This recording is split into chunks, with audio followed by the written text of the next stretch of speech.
आज झारखंड का स्थिति इतना खराब हो गया सर कि कभी कभी लगता है कि झारखंड में हम लोग जन्म क्यों लिए हैं।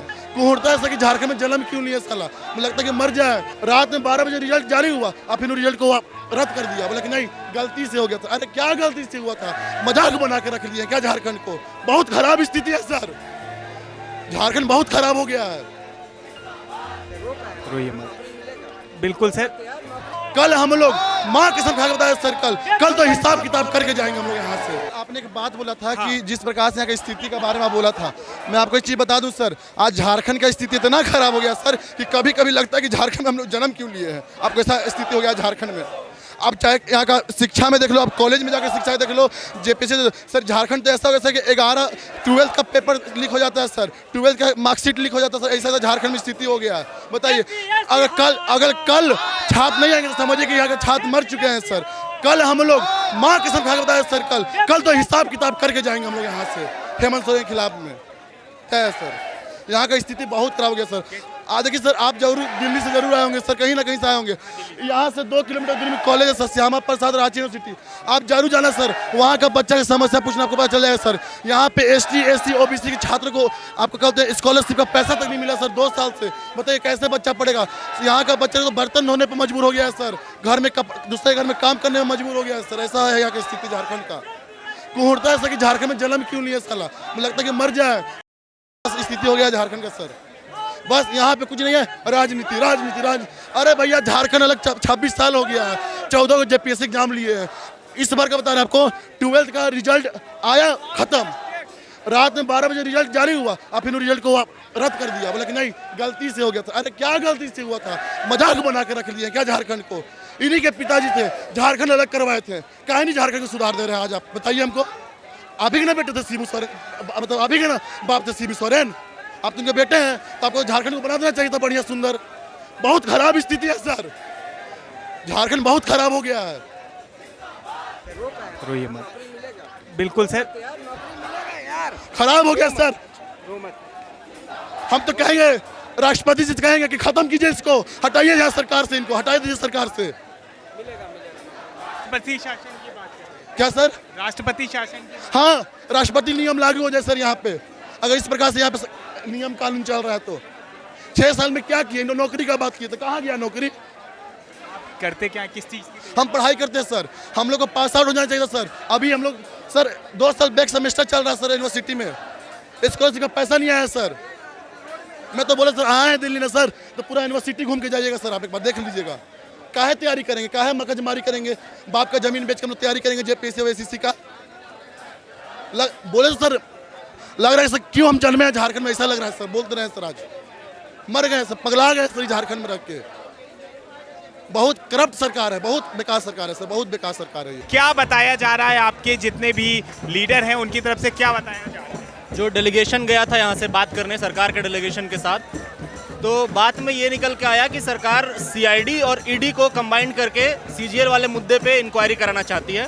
पर छात्रों की और जितने भी यहाँ पे छात्र जुटे हैं उनकी मांग है कि CBI और ED की इंक्वायरी होनी चाहिए। CID क्योंकि CGL में पहले भी इंक्वायरी कर चुकी है, रिपोर्ट उन्होंने सबमिट किया जिस आधार पे कोर्ट ने ये बोला कि आप सबको दे दीजिए नौकरी, और नौकरियाँ मिल गई।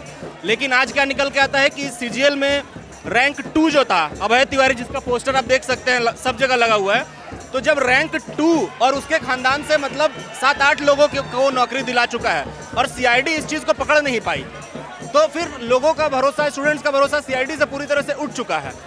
तो झारखंड सरकार जो कह रही है कि CID और ED को मिला के इंक्वायरी हो, कि मनी लॉन्ड्रिंग जो हुई है वो उनकी बात भी ठीक है कि मनी लॉन्ड्रिंग का काम ED का है, लेकिन यहाँ के छात्रों को अब CID पे भरोसा नहीं रहा। यहाँ के छात्र CBI से इंक्वायरी की मांग करा रहे हैं। रिटायर्ड जज को भी रखेंगे। हाँ, वो एक पैनल की मांग, न्यायिक प्रक्रिया से वो बोल रहे हैं कि CGL की इंक्वायरी हम कराएंगे, लेकिन छात्र बोल रहे हैं कि पहले आप इस एग्जाम को रद्द कराइए, रद्द कराने के बाद आप CBI से इंक्वायरी कराइए, CID इंक्वायरी से हम लोग का काम नहीं चलेगा। न्यायिक 14 JPSC एग्जामिनेशन जो हुआ था उसको रद्द करने की भी बात है।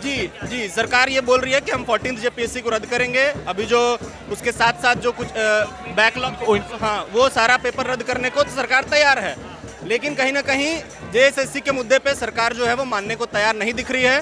क्योंकि अब आप क्या चाहते हैं? अब हम यही चाहते हैं जी, डिमांड में हमारा जो था कि CGL का मुद्दा, CGL को रद्द कराना ही होगा सरकार को, क्योंकि व्यापक लेवल पे उसमें मतलब आप सीआईडी की पहली रिपोर्ट जो आप देखेंगे उसमें साफ कहा गया है कि 135 क्वेश्चन रटाया गया, जिसमें से 120 क्वेश्चन सही पाए गए। सीआईडी की पहली रिपोर्ट जो जिस कमेटी को भंग कर दिया गया था, नई सीआईडी लाके और आनंद फानंद में रिपोर्ट पेश करवाए कोर्ट में, कोर्ट को गुमराह करके पूरी तरह से ये दिया गया था, जिसके वजह से कोर्ट ने बोला कि आप नियुक्ति दे दीजिए छात्रों को। तो अब सीआईडी से भरोसा नहीं है, सीबीआई इंक्वायरी होगी, वो भी रद्द होने के बाद होगी। कल आप विधानसभा घेराव बिल्कुल बिल्कुल क्या बताया गया, कितने बजे से यहाँ से लोग जाएंगे, कितने लोग आने की और ज्यादा संभावना है, क्या बताया? देखिए लोग काफी आ रहे हैं, लेकिन सरकार जो है वो पूरी तरह से बैकफुट में चली गई है और बसों को रोक दी जा रही है, ट्रेनों में जाके चेक किया जा रहा है, स्टूडेंट्स की फोटोज ली जा रही हैं, वीडियोस बराबर ली जा रही हैं कि कौन कौन छात्र जा रहे हैं। एक तरह से उन्हें धमकाने का काम कर रहे हैं कि आपकी फोटो हमारे पास है, आप यहाँ से मत जाओ, ठीक है। और बसों को हजारीबाग में रोक दी गई है, रामगढ़ में बसों को रोक दी गई हैं। छात्र कम से कम 70-80 हज़ार की संख्या में कल यहाँ छात्र जमा होने वाले हैं। विधानसभा, पुराने विधानसभा से नए विधानसभा तक मार्च होगा और विधानसभा का घेराव होगा। और जैसे आप जो है रात में जैसे कोई भी बातचीत शुरू होती है, क्या बातचीत आप दोबारा करेंगे या फिर पोस्टपोन करेंगे, अभी देखेंगे सरकार? अभी जो हमारे डेलीगेशंस हैं वो अभी बात करके आए हैं, तो हमें तो नहीं लगता कि सरकार फिर से आज रात में बात करना चाहेगी। और सरकार की मंशा साफ है कि वो जेपीएससी के मामले में बैकफुट पे जाती दिख रही है, लेकिन जेएसएससी में सरकार मानने को तैयार नहीं है कि पेपर लीक कहीं से हुआ है। क्यों लगता है आपको कि सरकार क्यों नहीं मान रही? देखिए सरकार को ना मानने के पीछे जो कारण है वो बेसिक है कि सरकार इस एग्जाम को कराने के लिए 2 दिन पूरे राज्य में इंटरनेट बंद कराई थी। तो एक तरह से सरकार के नाक की बात हो गई है कि इतना कुछ करने, और ये एग्जाम आज का नहीं, 2015 से इस एग्जाम का फॉर्म भरा रहा है। न जाने कितनी बार इस एग्जाम का डेट एक्सटेंड किया गया, न जाने कितनी बार फॉर्म भरवाया गया, लेकिन 2024 के जनवरी में हुआ, उस टाइम भी पेपर लीक हुआ, फिर सितंबर में हुआ, उस टाइम भी पेपर लीक हुआ, जिसकी रिपोर्ट मैं बता रहा हूँ सीआईडी वाली। तो कहीं ना कहीं सरकार की एक नाक की बात बन गई है, सरकार की इज्जत की बात बन गई, इसलिए सरकार इस मुद्दे पे बैकफुट में जाती नहीं दिख रही है। कितने बजे से बताया गया है? 10 बजे, 9 से 10 बजे तक से वहाँ से पुराने विधानसभा से नहीं, यहाँ से मार्च नहीं है, मार्च लोगों को पुराने विधानसभा में जमा होने के लिए कहा गया। मार्च पुराना विधानसभा से लेकर नया विधानसभा तक का है, वहाँ का दूरी है 3-4 किलोमीटर की दूरी है, उतना ही दूरी में हम लोग चलना है वहाँ पे। यहाँ से नहीं जाएंगे? नहीं, यहाँ से पुराना विधानसभा से हम लोग जाएंगे मार्च में। और यहाँ पर जो धरना दे रहे हैं वो यहीं पे रहेंगे? नहीं, यहाँ से सारे लोग जाएंगे, और अगर कल हमारी डिमांड्स पूरी नहीं की जाती हैं तो वापस से धरना जारी रहेगा। ये धरना रुकने वाला नहीं है जब तक हमारी सारी मांगों को एज इट इज़ नहीं माना जाता है। तो ये देखिए साफ तौर पे तमाम छात्रों का ये कहना है कि हमारा धरना जारी रहेगा, क्योंकि अभी सरकार ने हमारी जो सारी मांग थी वो मानी नहीं है, क्योंकि इस वजह से छात्र जो हैं वो अपनी बातों पर अड़े हुए हैं। वो कह रहे हैं कि जो हमने आपसे डिमांड करी थी वो डिमांड हमारी पूरी होनी चाहिए।